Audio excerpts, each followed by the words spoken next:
नमस्कार। जय हिंद साथियों। आज हम बात करेंगे निजामुद्दीन औलिया के बारे में।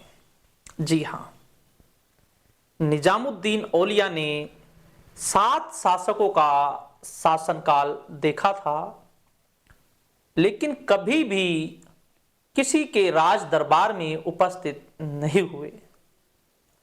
निजामुद्दीन औलिया से मुबारक खिलजी और उसके पिता अलाउद्दीन खिलजी ने भी मिलने की इच्छा जाहिर की थी, लेकिन निजामुद्दीन औलिया ने स्पष्ट कह दिया था कि मेरी खानकाह में 2 दरवाजे हैं।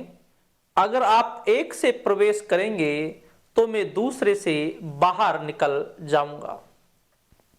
अलाउद्दीन खिलजी तो एक बार निजामुद्दीन औलिया की दरगाह के प्रवेश द्वार पर आ गए थे और निजामुद्दीन औलिया ने आदेश दिया कि मेरी खानकाह के दरवाजों को बंद कर दिया जाए।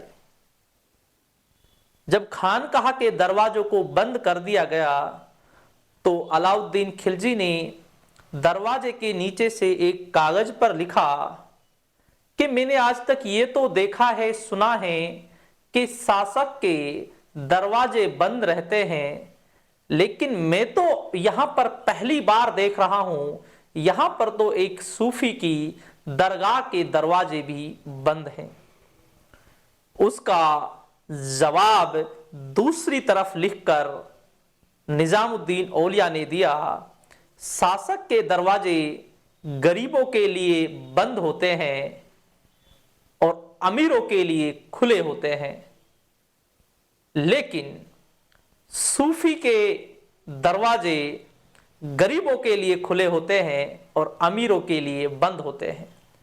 और अलाउद्दीन खिलजी बिना मिले ही वापस लौट गए। अलाउद्दीन खिलजी के पुत्र थे मुबारक खिलजी। मुबारक खिलजी ने भी मिलने की इच्छा जाहिर की थी और मुबारक खिलजी ने तो यहां तक कहा था, जो मुझे निजामुद्दीन औलिया का सिर लाकर देगा उसको 1000 टके की इनाम दी जाएगी। उसके सिर की कीमत अर्थात निजामुद्दीन औलिया की सिर की कीमत 1000 टके रखी थी मुबारक खिलजी ने। इसके बाद गियासुद्दीन तुगलक, जो मोहम्मद बिन तुगलक के पिता थे,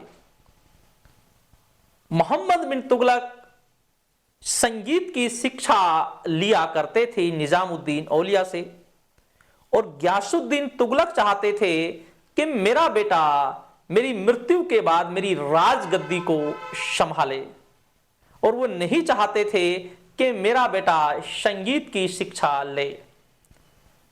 लेकिन जो मोहम्मद बिन तुगलक था उसे रोकने की कोशिश भी की गियासुद्दीन तुगलक ने कि आप उससे संगीत की शिक्षा ना लिया करें, लेकिन मोहम्मद बिन तुगलक निजामुद्दीन औलिया के बहुत अच्छे शिष्य थे और वो ना रुके। इसके बाद गियासुद्दीन तुगलक ने 1325 ईस्वी में बंगाल को जीत लिया और जब बंगाल को जीतने के बाद जब एक जोश में थे गियासुद्दीन तुगलक, उस समय गियासुद्दीन तुगलक ने अपना राजदूत दिल्ली भेजा और कहा, मेरे पहुंचने से पहले निजामुद्दीन औलिया दिल्ली छोड़कर चले जाए। और उसका जवाब दिया निजामुद्दीन औलिया ने बड़ा कॉन्फिडेंस के साथ जवाब दिया, हुजूर दिल्ली दूरस्थ, दिल्ली अभी दूर है। और दिल्ली पहुंचने से पहले गियासुद्दीन तुगलक का उसके पुत्र मोहम्मद बिन तुगलक ने दिल्ली के पास अफगानपुर में स्वागत के लिए एक स्टेज बनाया लकड़ी का और उसे बनाने वाले मिस्त्री का नाम था अहमद अयाज। और जो वो स्टेज के ऊपर जब चढ़े हुए थे गियासुद्दीन तुगलक, उस समय अलग अलग इतिहासकारों के अलग अलग मत हैं। कुछ तो यह कहते हैं कि आंधी की वजह से वो गिर गया, कुछ कहते हैं कि हाथियों ने उसके खंभों पर जो लकड़ी के खंभे गाड़ रखे थे उनमें घिस्सा लगाया, उसकी वजह से वो स्टेज गिर गया और उसके नीचे दबकर गियासुद्दीन तुगलक की मृत्यु हो गई। एक सोचने की बात यह है, निजामुद्दीन औलिया ने कितने कॉन्फिडेंस के साथ यह बात कही थी कि हुजूर दिल्ली दूरस्थ, दिल्ली अभी दूर है, और दिल्ली पहुंचने से पहले ही जी गियासुद्दीन तुगलक की मृत्यु हो गई। और गियासुद्दीन तुगलक ने तो निजामुद्दीन औलिया के ऊपर आरोप भी लगाया था। एक 53 मौलानाओं की एक कमिटी बनाई थी यह साबित करने के लिए कि जो निजामुद्दीन औलिया है अनैतिक तरीके से चलते हैं, संगीत की शिक्षा देते हैं, लेकिन सभी मौलानाओं ने निर्दोष पाया निजामुद्दीन औलिया को।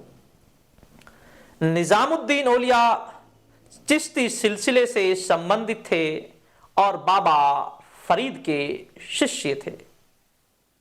चिश्ती सिलसिले या अन्य सूफियों की हम बात करें, सभी ने विवाह किया है, वैवाहिक जीवन जिया है, लेकिन निजामुद्दीन औलिया एक ऐसे सूफी थे जिन्होंने विवाह नहीं किया और उन्होंने ब्रह्मचार्य का पालन किया था।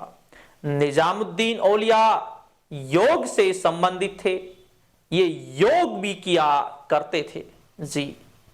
निजामुद्दीन औलिया ने यह भी कहा था कि हिंदू जानते हैं इस्लाम एक अच्छा मजहब है लेकिन अपनाते नहीं जी। नासरुद्दीन जो थे, जिसे चिराग ए दिल्ली की उपाधि दी थी, वो भी निजामुद्दीन औलिया के शिष्य थे। अमीर खुसरो की हम बात करें तो अमीर खुसरो भी निजामुद्दीन औलिया के ही शिष्य थे। 1325 ईस्वी में निजामुद्दीन औलिया की मृत्यु हो गई। जब यह समाचार अमीर खुसरो को सुनाया गया कि निजामुद्दीन औलिया की मृत्यु हो चुकी है, और उसके अगले दिन अमीर खुसरो ने भी अपने प्राण त्याग दिए। यह था गुरु और शिष्य का रिश्ता कितना गहरा था। निजामुद्दीन औलिया की जो दरगाह थी वो दिल्ली से बाहर की तरफ अफगानपुर में यमुना नदी के तट पर थी, जो खानकाह थी जहां पर रहा करते थे। एक बार मंगोलों ने आक्रमण किया था दिल्ली पर, वहां आसपास के जो लोग थे मंगोलों के आक्रमण की वजह से डरकर वो निजामुद्दीन औलिया की खानकाह में आए थे, वहां पर छुपे थे।